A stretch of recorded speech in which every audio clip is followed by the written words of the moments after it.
If you're in a relationship and you've not been the best version of yourself in the past and you've caused rifts and you've caused things to occur, and now all of a sudden you got it all figured out and you're good, yet your relationship's still suffering because they want to bring that up about you. They never want to forgive and let go of that. First and foremost, before you can just get mad, you got to overcome. You got to not be that person. You have to settle. I've worked with couples in the past who infidelity has been in their marriage. One of them made a mistake and went out and did something with another person. And I tell them coming back in because they want their marriage to overcome this. I said, the first thing you got to realize is you got to own up to, like, you got to completely shift 180 from who you are. You can't just come in and be sorry that you cheated on them. You got to be sorry you cheated on them. And you have to demonstrate that you're never going to do it again by going over the top. Like, I'm never going to cheat on you again. And I'm never going to put myself in a singular space with a person of the opposite sex. Like, I'm going to be very intentional about that. I'm never going to put you in a place where you have to doubt what I'm doing some night because I'm being very secretive about what I'm doing or where I'm going or who I'm hanging out with. You're going to know my schedule. Now, that seems a little over the top. Like, we're married. We should trust each other. Yeah, but there was a moment where they didn't trust you and it was warranted because of the mistakes you made. If you want to build their trust back, you got to go all in and go over the top. The joke is always, if you have a joint Facebook account with your spouse, one of y'all messed up.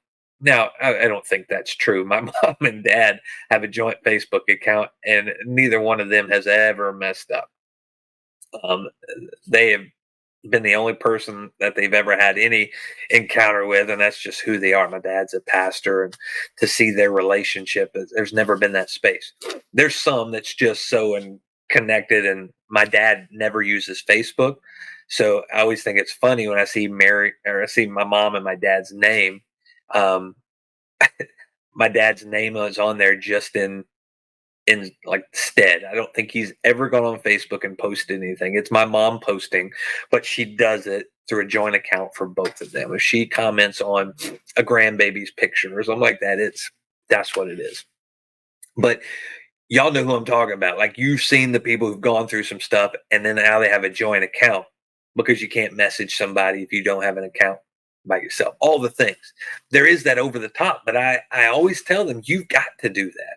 And especially if you're the one that made the mistake, this demonstrates your desire to build trust.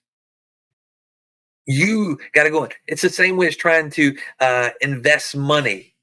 A savings account doesn't gain interest until you put something in it. You got to pay something into it before it ever starts gaining. You don't just magically get the 3% or whatever it is. Oh, I get 3% and I never put any money. It's just 3% of zero is zero. I don't know if y'all know that, but that's some quick math, easy math for y'all.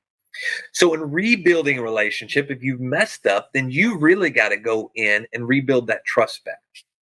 But if you do, I'm really talking about the moment you do this, you begin to change some things in you, change your life, and you continue to get referred to as that identity.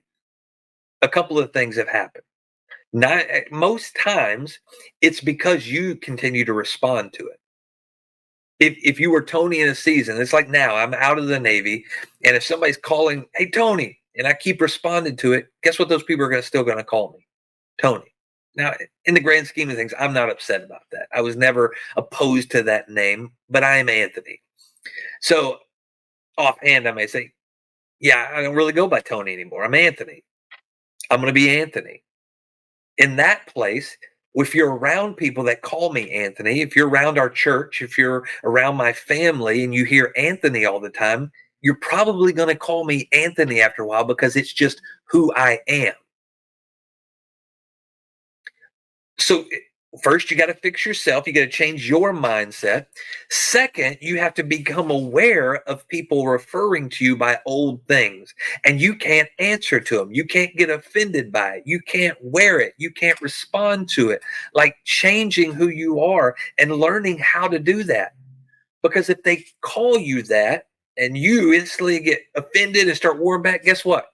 You responded to it. You didn't answer to it, but you did respond to it.